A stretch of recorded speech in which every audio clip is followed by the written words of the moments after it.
Hey everybody, Cham Avalanche fan here with Radiant Dawn Sunday featuring Fire Emblem Radiant Dawn. So in the last week, guys, one second, this is gonna be a hard TV. This will be hard to mess the volume. So last week, guys, we had finished part 1. Finally, it only took 9 months, but we finished it. So now we are on to part 2, which is, I believe, of Countries and Kings, if I'm not mistaken. Yes, part 2 of Countries and Kings.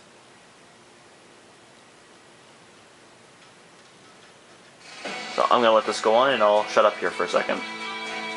Dain has been reborn. Word of King Peleus' coronation reaches neighboring Crimea within days. Crimea itself has spent the past 3 years rebuilding from the damage it suffered during the Mad King's War. News that Ashnard's son now sits on Dain's throne sends waves of unease and worry rippling across the land. Alas, this is not the only thing disturbing the people of Crimea during this time. There is an ever-widening gap emerging between Crimea's noble class and the nation's young ruler, Queen Olympia.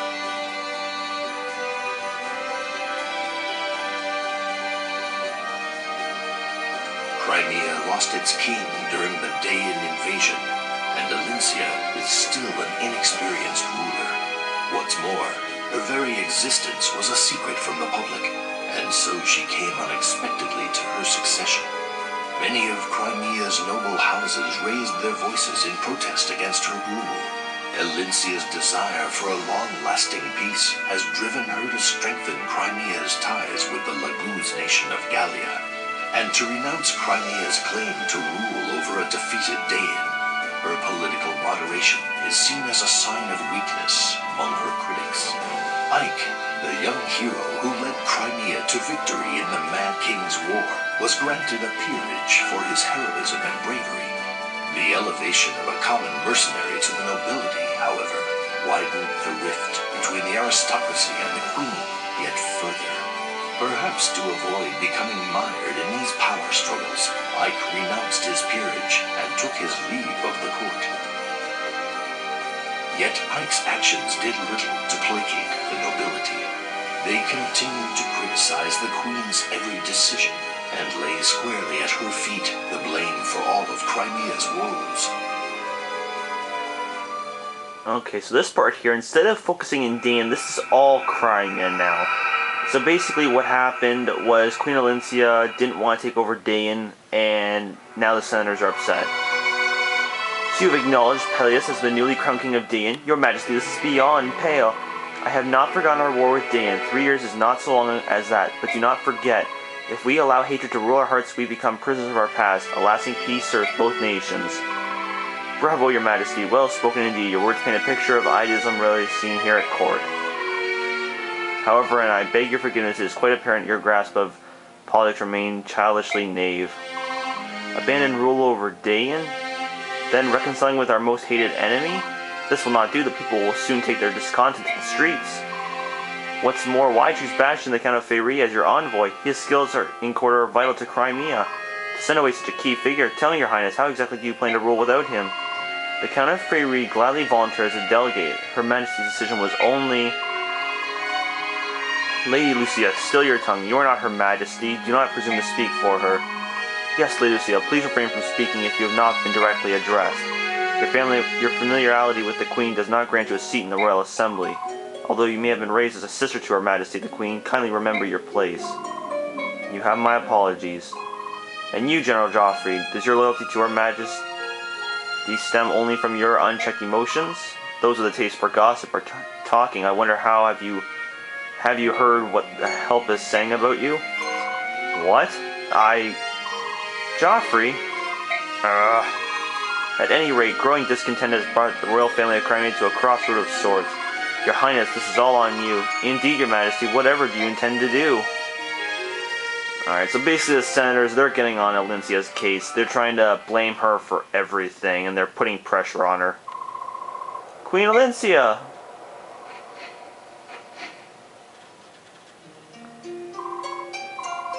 Marcia, how are you today, and what are you doing here?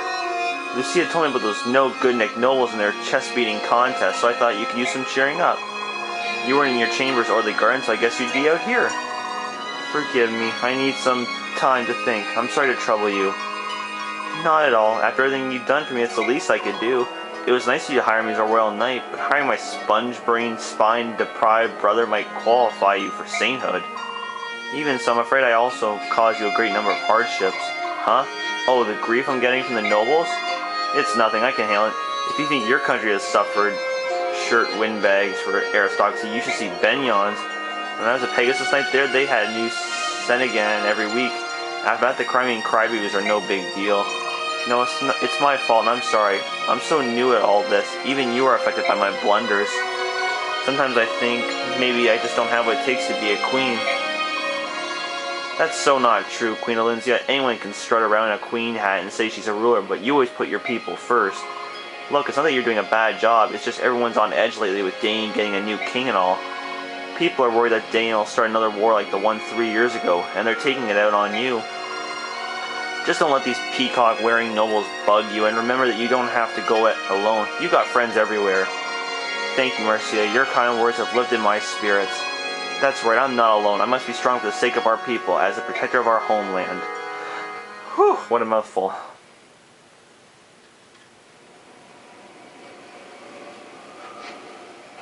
Alright, so now we're in the skies. Huh? Queen Olympia, what the heck is going on over there? Hmm?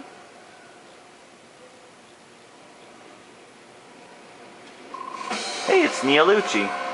Hey, how dare you harass us? Begone, insolent fools. Begone, I say. I can't speak that language. Fear not, my lady, this senile old bird will gladly trade his life for your protection. They say nothing is as beautiful as a heron as a serenade, especially a royal princess. You'll fetch a pretty penny from some lord or other, and our pockets are a little light. What do you say, Captain? Yes, naturally, she should prove to make a fine gift. Seize them and mind the raven's talons. This is unbelievable. Stand back, you unrepentant dogs. Neolucci does not give in easily. Man, sounds like crawling raven. Who would pay for an old crow like that anyway? Leave him. Stop right there. Company, how droll. Hey, Benyon Dragonites, are you lost, or have you just been letting those scaly flea bags do your navigating? What are you doing in Crimean skies? We've merely strayed a bit in our duties patrolling the border. Do you have a problem with that? You and your flying snakes are in violation of Crimea's sovereignty. Besides, do you have any idea who you're dealing with here, reptile breath? Mencia, stop. We can't afford to start agonizing the Benyon army. I am the Queen of Crimea. Your Majesty, we just can't let that waver monkeys run rampant. And we're not going to. As long as they don't realize I'm the Queen, we should be fine. Benyon Dragonites, you will only be warned once. Leave this area immediately. I serve the Queen of Crimea. Trespassers on Crimean territory will be dealt with. No exceptions. The Queen, she says, the very Queen that relied on us, the Benyon Empire, to free her nation. Imperial dragons are not frightened by soldiers so weak as Crimean Pegasus Knights. Listen up. Leave these two alone. It's the Serenade man we want. Do not allow her to escape. Most likely will not talk any sense into them. I suppose we have no choice. Sir Neolucci, we're here to help you. Albeit Her Majesty, Queen Olympia, fate has smiled upon us. I hate to be bothered considering it's been so long, but your assistance is most appreciated. Okay. So now we get to fight. So basically you just gotta protect Leanne here for 8 turns. And in this level you get to play as 2 new characters, Leanne and Chamberlain Neolucci, the Raven.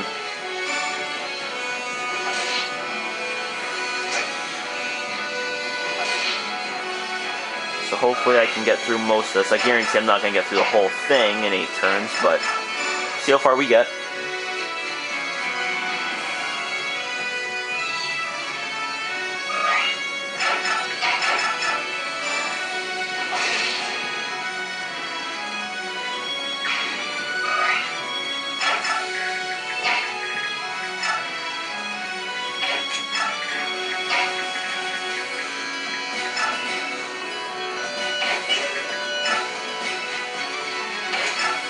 Alright, and with the clouds, it's actually a good thing with the clouds, because then you can, well, it didn't help me there, but if you're in the clouds, you can kind of dodge or get evasiveness. Ooh, way to go, Neolucci, critical. Now the thing with the Lagoos is, powerful as they are, they don't get much experience points, so it can be a bit of a bother. But so far we're doing pretty good, actually. Everyone's getting critical hits, or their special abilities are activating. Oh, except there, but oh well. Alright, so once you get through your first turn, oh boy, I'm busy. Bush. Hey, partner, you tired? How about a nap? How's a nap sound? You want to rest your wings a bit? Huh? We're running late, but I'm sleepy. What'd you call me? That wasn't very nice, overgrown lizard. Please tell me that's not what I think it is. Oh, this is perfect. Benyon Draco Knights, just my stinking luck. So once you get your first turn, you can get Har. Oh, well, first, Liam's gonna heal our player. As you can see here, there's Har. Now he's just an independent or an other, not an ally. So to get him as a character, you just take Mencia and you fly to him, and you can talk to him. Hey, look who's here! It's Har. Hello, Mencia. I still see your. Okay, I'm just gonna skip this.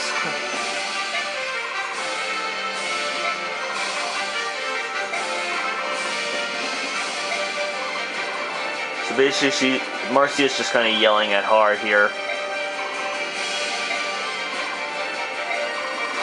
Har doesn't really want to help, but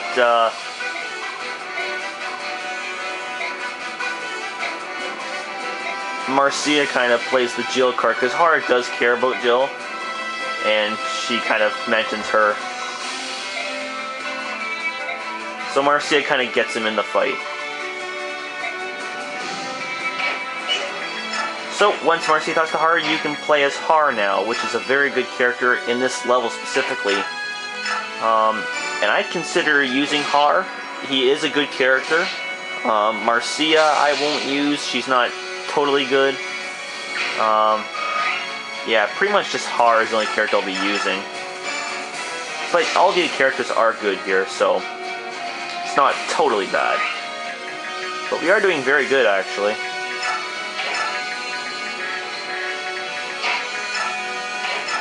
Now, the one thing, you do have to protect Leanne for 8 turns, but if you can somehow actually beat all the Dragon Knights before the 8 turns, then you just get like a free pass. You can just spend the rest of the turns doing nothing. So right now, I'm very fortunate right now. I'm doing very good.